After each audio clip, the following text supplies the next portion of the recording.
আন্তর্জাতিক নারী দিবস উপলক্ষে আয়োজিত এই অনুষ্ঠানের প্রথম হেডলাইন অদম্য নারী শক্তিতে অজেয়। সত্যি অনুষ্ঠানের সভাপতি, উপস্থিত সকল সম্মানিত নেতৃবৃন্দ, ঢাকা বিশ্ববিদ্যালয়ের টিএসসি চত্বরে আমি কত বছর পরে এসেছি আমার ঠিক মনে নাই। এক সময় এখানে আমরাও ছাত্র ছিলাম। জাতীয়তাবাদী ছাত্রদলের প্রতিষ্ঠাতা সদস্যদের মধ্যে আমি একজন ছিলাম। হয়তো এইবারের আসা 20 বছর পরে, মাঝখানে ছিলাম তাও 20 বছর পরে, সব মিলিয়ে প্রায় 40-45 বছরের পুরনো ইতিহাস। যাই হোক, এখনো এখানে আসলে নিজেকে ছাত্রই মনে হয়। জুলাই গণ অভ্যুত্থানের নারীদের যে ভূমিকা, সেটা আমরা লক্ষ্য করেছি, এই জাতি লক্ষ্য করেছে এবং সারা বিশ্ব স্বীকৃতি হয়েছে। বাংলাদেশের এই জুলাই অভ্যুত্থানের যে গণতদন্ত হয়েছে, জাতিসংঘের মানবাধিকার কমিশনের ফ্যাক্টস ফাইন্ডিং তদন্ত টিমের মাধ্যমে যে প্রতিবেদন প্রকাশিত হয়েছে, তাতে স্বীকৃতি দেওয়া হয়েছে যে আসমান থেকে গুলি করে এদেশের নারীকে, শিশুকে হত্যা করা হয়েছে। যারা শহীদ হয়েছে জুলাই গণ অভ্যুত্থানে, তার মধ্যে একটি উল্লেখযোগ্য অংশ শিশু এবং নারী। সেই হিসাবে তাদের স্বীকৃতি আন্তর্জাতিকভাবে জাতিসংঘ কর্তৃক স্বীকৃতি দেওয়া হয়েছে।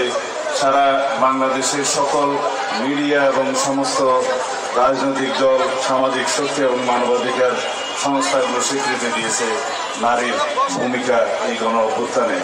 নারীরাই সবসময় আমাদের সকল গণতান্ত্রিক সংগ্রামে, স্বাধীনতা সংগ্রামে যুদ্ধে এগিয়ে ছিল, এই কথা সত্য। ঢাকা বিশ্ববিদ্যালয় আন্দোলন সংগ্রামের সূতিকাগার হিসেবে সকল সময়ে, সকল সংগ্রামে সামনের সারিতে নেতৃত্ব দিয়েছে নারীরা, এই কথা সত্য।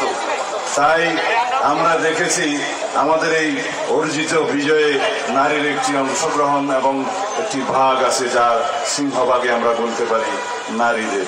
তাই আমরা আমাদের দলের পক্ষ থেকে অনেক আগেই আমাদের 31 দফা সংস্কার প্রস্তাব প্রণয়ন করেছিলাম, প্রদান করেছিলাম প্রস্তাব আকারে জাতির সামনে।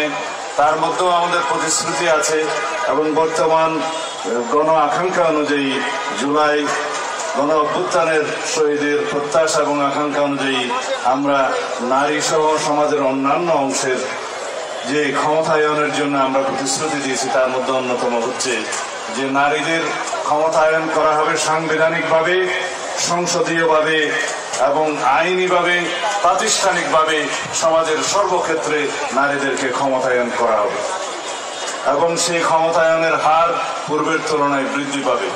আমাদের এখানে সেলিমা আপা একটা কথা বলে গেছেন এবং কাশ্মীরি আপাও বলে গেছেন, আরো অনেকে বলে গেছেন যে নারীর ক্ষমতায়নের বিষয়টি যেন আমরা সেই হিসাবে লক্ষ্য রাখি। আমরা সাংবিধানিক সংস্কার কমিশনের মধ্যে আমরা আমাদের যে প্রস্তাব দিয়েছি এবং অন্যান্য দলও দিয়েছে, আশা করি আমরা সংসদে নারীদের সংখ্যা বৃদ্ধির মাধ্যমে তাদের একটি সংসদীয় নারীর ক্ষমতায়নের দিকে আমরা আরো বেশি ভূমিকা রাখব।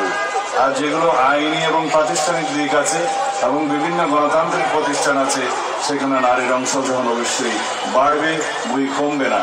যে দেশের এবং সারা বিশ্বের অর্ধেক জনসংখ্যা নারী, সেই নারীদের সমৃদ্ধি এবং অগ্রগতিকে যত বেশি আমরা এগিয়ে নিয়ে যাব, সারা বিশ্ব এবং দেশ সেই হিসাবে এগিয়ে যাবে এবং এটা আমাদের অবশ্যই কর্তব্য। এখানে কোনো বৈষম্যের কোনো স্বীকৃতি আমরা কখনোই দেব না। বাংলাদেশ জাতীয়তাবাদী দলের প্রতিষ্ঠাতা শহীদ রাষ্ট্রপতি জিয়াউর রহমান, তার প্রথম সরকারের ভূমিকার মধ্যেই আপনারা অবশ্যই বুঝতে পারেন যে নারী ও শিশু মন্ত্রণালয়ের প্রতিষ্ঠা এবং পরবর্তীতে দেশনেত্রী বেগম খালেদা জিয়া এদেশের নারী শিক্ষার উন্নয়নের জন্য অবৈতনিক নারী শিক্ষা করে গিয়েছিলেন মাধ্যমিক এবং উচ্চ মাধ্যমিক পর্যায় পর্যন্ত।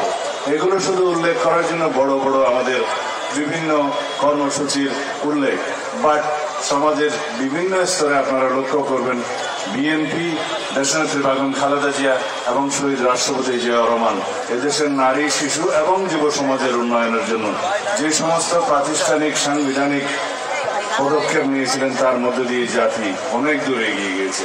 আমি এই ভর দুপুরবেলা আপনাদের আর বিরক্তির উদ্রেক করতে চাই না, হতেও চাই না। এবং মিডিয়ার বন্ধুগণ, আপনারা যে এতক্ষণ কষ্ট করে আমাদের বক্তব্য ধারণ করার জন্য, শোনার জন্য এই দুপুরে কষ্ট করছেন, সেজন্য আপনাদের ধন্যবাদ জানাই। আমি প্রথমেই কাউকে তেমন ভূমিকা দেই নেই, কাউকে অ্যাড্রেস করে নেই, সেজন্য আমি দুঃখিত। আমি চেষ্টা করেছি যাতে এই অনুষ্ঠানটার কলেবরটা আরো সংক্ষিপ্ত করা যায়। আজকের এই দিনে আমি নারী দিবসের এই কর্মসূচির ভিতরে থেকেই কথা বলতে চাই। অন্যান্য রাজনৈতিক বিষয়গুলো যদি আমি এখানে গুরুত্ব সহকারে আনি, তাহলে নারী দিবসের, এই আন্তর্জাতিক নারী দিবসের এবং আমাদের নারীদের যে গণ অভ্যুত্থানের ভূমিকা, এই সকল কিছুকে একটু গুরুত্ব কম দেয়া হবে। সেই জন্য আমি অন্যান্য রাজনৈতিক বিষয়গুলোতে আজকে যাব না। শুধু একটি বিষয় এখানে উল্লেখ করতে চাই। বর্তমানে বাংলাদেশে নারী এবং শিশুদের প্রতি সহিংসতা, নিপীড়ন যে পরিমাণে বৃদ্ধি পাচ্ছে, সেটা অনেক উদ্বেগজনক। আমরা এর তীব্র নিন্দা এবং প্রতিবাদ জানিয়েছি দলীয়ভাবে, নিজে আমি ব্যক্তিগতভাবে আজকে জানাই। অবশ্যই এই সরকারকে এই সমস্ত কিছু খুব কঠোর হস্তে দমন করতে হবে। বাংলাদেশের এই নারী নির্যাতন এবং শিশু নির্যাতনের যেই উদ্বেগজনক হার বাড়ছে, সেটা যদি আমরা এখনই রুদ্ধ করে না দিতে পারি, তাহলে দেশের ভাবমূর্তি দেশে এবং বিদেশে ক্ষুণ্ণ হবে। সেই দিকটা লক্ষ্য রেখে আমি অন্তর্বর্তী সরকারের সংশ্লিষ্ট সকল কর্তৃপক্ষ, সকল আইন প্রয়োগকারী, সকল সংস্থাকে অনুরোধ করব, আপনারা সুষ্ঠু তদন্তের মাধ্যমে প্রত্যেকটি ঘটনার রহস্য উন্মোচন করুন এবং এর মধ্যে পতিত ফেসিবাদের দোষরদের কোনো কারকাজ আছে কিনা, কোনো কারসাজি আছে কিনা, কোনো চক্রান্ত আছে কিনা আপনারা বের করুন। বাংলাদেশের পরিস্থিতি যাতে আর কোনোভাবে অস্থিতিশীল না হতে পারে এবং বাংলাদেশের ভাবমূর্তি যাতে দেশে এবং বিদেশে আর ক্ষুণ্ণ না হয়, সেই দিকটা আপনারা লক্ষ্য রাখুন। খুব কঠোর হস্তে বাংলাদেশের আইন শৃঙ্খলা পরিস্থিতি নিয়ন্ত্রণ করুন। আজকে এখানেই শেষ করছি। বিকেল হইতে আরেকটা অনুষ্ঠানে আমি রাজনৈতিক বক্তব্য দেব। বন্ধুগণ, আপনাদের সকলকে ধন্যবাদ আমাদের বক্তব্য শোনার জন্য এই ভর দুপুরে। আসসালামু আলাইকুম।